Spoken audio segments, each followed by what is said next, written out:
സംസ്ഥാനത്ത് ക്ഷേമ പെൻഷൻ 1600 ലഭിക്കുന്ന പലർക്കും ആനുകൂല്യം ലഭിക്കുന്നത് തടസ്സപ്പെടുന്നതായിട്ടുള്ള പുതിയ അറിയിപ്പ് വന്നിട്ടുണ്ട്.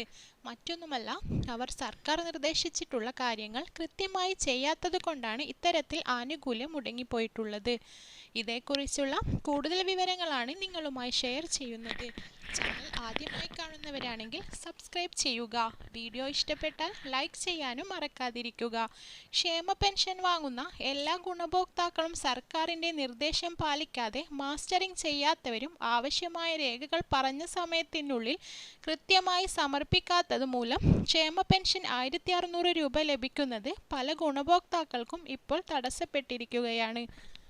പലരും തുക നഷ്ടപ്പെട്ടതിൻ്റെ കാരണം അന്വേഷിച്ചപ്പോഴാണ് സ്റ്റാറ്റസ് ചെക്ക് ചെയ്യാൻ മാസ്റ്ററിംഗ് ചെയ്തിട്ടില്ലെന്ന് അറിയുന്നത്. പെൻഷൻ തുക മുടങ്ങിപ്പോയ സമയത്ത് പഞ്ചായത്തുകളിലും മുനിസിപ്പാലിറ്റികളിലും അന്വേഷിച്ചപ്പോഴാണ് അക്ഷയ കേന്ദ്രങ്ങളെ സന്ദർശിക്കുന്നത്. പലരും ഇതിൻ്റെ കാരണം അറിയുന്നത് ഇത്തരം വഴികളിലൂടെയാണ്.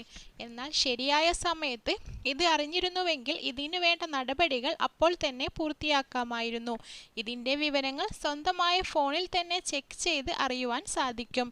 പെൻഷൻ ഐഡിയോ ആധാർ നമ്പറോ ഉപയോഗിച്ച് സേവനങ്ങൾ മനസ്സിലാക്കുന്നതിന് സേവനയുടെ ക്ഷേമ പെൻഷൻ വെബ്സൈറ്റിൽ സ്റ്റാറ്റസ് പരിശോധിക്കാം.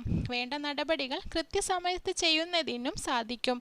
ഇതിന് മാസ്റ്ററിംഗ് ചെയ്യാത്തവർ അക്ഷയ കേന്ദ്രങ്ങളെ സന്ദർശിച്ച് മാസ്റ്ററിംഗ് ചെയ്യേണ്ടതിനുള്ള സമയമറിഞ്ഞ് കൃത്യസമയത്ത് പൂർത്തിയാക്കുക. എത്ര നാളത്തെയാണോ ഇത് വൈകിയത് അത്രയും കാലം പെൻഷൻ തുക മുടങ്ങിക്കൊണ്ടിരിക്കും. 1600 രൂപ വാങ്ങുന്നവർക്ക് ഏറെ നാളായി തുക മുടങ്ങിക്കിടക്കുന്നവരുണ്ടെങ്കിൽ ഈ വിവരം പഞ്ചായത്തുകളെ അറിയിച്ച് ഉദ്യോഗസ്ഥർ പറയുന്നതിന് പോലെ ചെയ്യുകയാണ് ചെയ്യേണ്ടത്. ബാങ്ക് അക്കൗണ്ടുകൾ നേരിട്ട്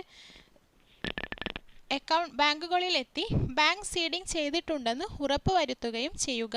അല്ലാത്ത പക്ഷം കേന്ദ്ര സർക്കാരിൻ്റെ വിഹിതവും കിട്ടാതെ വരും.